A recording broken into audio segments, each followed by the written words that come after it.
गरम गरम जलेबी बन रही थी।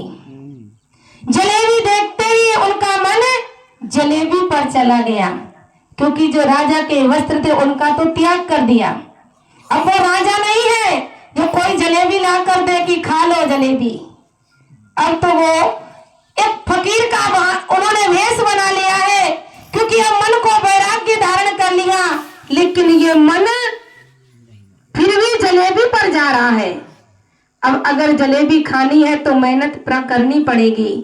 अब उन्हें अब जलेबी खानी है तो उन्होंने क्या उपाय किया, जंगल की तरफ रास्ते में जा रहे थे कि एक व्यक्ति कुल्हाड़ी रखकर बैठा हुआ था। तो राजा ने उससे कुल्हाड़ी मांगी, जंगल से लकड़ियां काटी, उन लकड़ियों को उन्होंने बाजार में बेचा, जो पैसे हुए उससे जलेबी खरीदी। अब जलेबी खरीद ली। अब राजा थे, अब हाथ गंदे हैं, जो लकड़ी काटी है, तो उन्होंने जलेबी को लेकर चल दिए जंगल की तरफ।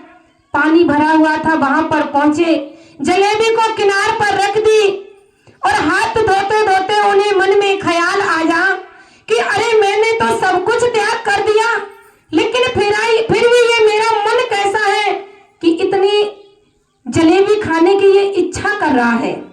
उन्होंने हाथ तो धोए, पर उस जलेबी को उठाकर पानी में बहा दिया और कहा, ले मणिराम तू खा ले जलेबी। कि जब तूने, राजा भर्तरी अपने आप से कह रहे कि जब हमने सब कुछ त्याग कर दिया, राज दरबार, पत्नी, परिवार, सब कुछ जब त्याग दिया, फिर मेरा मन ये पापी कैसा है जो जलेबी पर जा रहा है। और उस जलेबी को उन्होंने इतनी मेहनत से प्राप्त किया था, उसको उठाकर पानी में बहा दिया और कहा, ले मन तू खा ले जलेबी, तुझको कितनी खानी है। तो वास्तव में कहने का भावार्थ है कि ये मन ही है हमारा जो प्रभु की भक्ति से हमें कोसों दूर करता है। और वास्तव में राजा भर्तरी जंगल की तरफ चले जाते हैं और वहां पर जाकर वो समय के सदगुरु की खोज करते हैं और ऐसे अनमोल आत्म ज्ञान की प्राप्ति करते हैं और प्रभु चरणों की सेवा भक्ति करके अपने सुंदर जीवन को सफल और सार्थक बना लेते हैं। आज राजा भर्तरी को ही नहीं, अनेकों भक्तों को हम सभी याद करते हैं। अगर चाहे तो उन भक्तों की तरह हम भी अपने जीवन को बना सकते हैं, लेकिन हम बना तभी सकते हैं क्योंकि कुछ पाने के लिए कुछ खोना पड़ता है। क्या खोएंगे उसके लिए?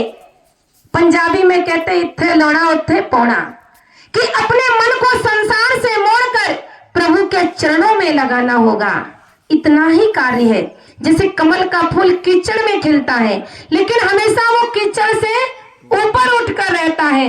इसी प्रकार से आप सभी संसार में, घर परिवार में रहते हुए भी अपने इस मन को सिर्फ भगवान के चरणों में, उनकी पूजा वंदना में लगाना होगा। वास्तव में तभी हमारी आत्मा का कल्याण होगा, क्योंकि भगवान का हर युग में आना हुआ है। और जिन भक्तों ने जैसा जैसा अनुभव किया, उन्होंने उस प्रकार से महिमा का बखान किया। हम क्यों कहते हैं कि भगवान पत्ते पत्ते में है? हम क्यों कहते हैं कि भगवान रोम रोम में है? हम क्यों कहते हैं वो कण कण में समाया हुआ है? अरे जिसने जैसा अनुभव किया है उसने उस प्रकार की उसकी प्रशंसा का बखान किया है। लेकिन हमारे संतों ने कहा कि वो हमारे श्वास श्वास में समाया हुआ है। का हर श्वास में हो सुमिरन तेरा, ऐसा बना दो प्रभु जीवन मेरा। वो परमपिता परमात्मा का पावन नाम हम आप सभी की श्वासों में समाया हुआ है।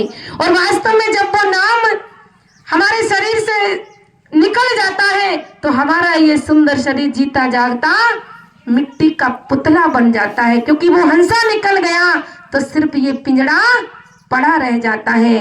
तो इसलिए प्रभु कृपा से बड़ा सुंदर ये अवसर प्राप्त हुआ है। ऐसे अवसर से हमें लाभ को प्राप्त कर लेना चाहिए, क्योंकि समय का चूका सिर मारे और दाव का चूका, समय का चूका क्या करता है? सिर मारता है। एक बार अगर अवसर निकल जाता है तो हम दोबारा प्राप्त कर लेते हैं, और अगर समय निकल गया तो वो समय दोबारा हाथ में नहीं आता है।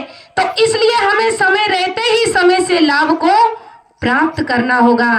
ऐसे ज्ञानी संतों की खोज करो जो मेरा तार उस परम पिता परमात्मा से जोड़ दे, मेरा तार हरि संग जोड़े, ऐसा कोई संत मिले। तो संसार का कार्यों को करते हुए हमारा आप सभी से यही निवेदन है कि थोड़ा थोड़ा समय निकाल कर आप जिस किसी को भी अपना इष्ट देव मानते हो उनके चरणों की पूजा वंदना करें, वही समय हमारा सार्थक होगा।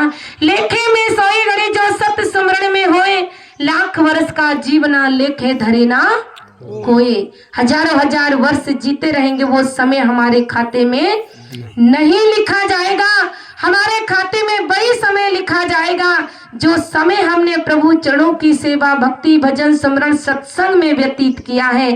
तो क्यों ना हम संसार के कार्यों को करते हुए थोड़ा थोड़ा समय निकालकर प्रभु चरणों की सेवा, भक्ति करते हुए अपने सुंदर जीवन को सफल और सार्थक बनाएं। अब समय भी काफी हो चुका है, तो इन्हीं शब्दों के साथ मैं अपनी वाणी को विराम देती हूँ।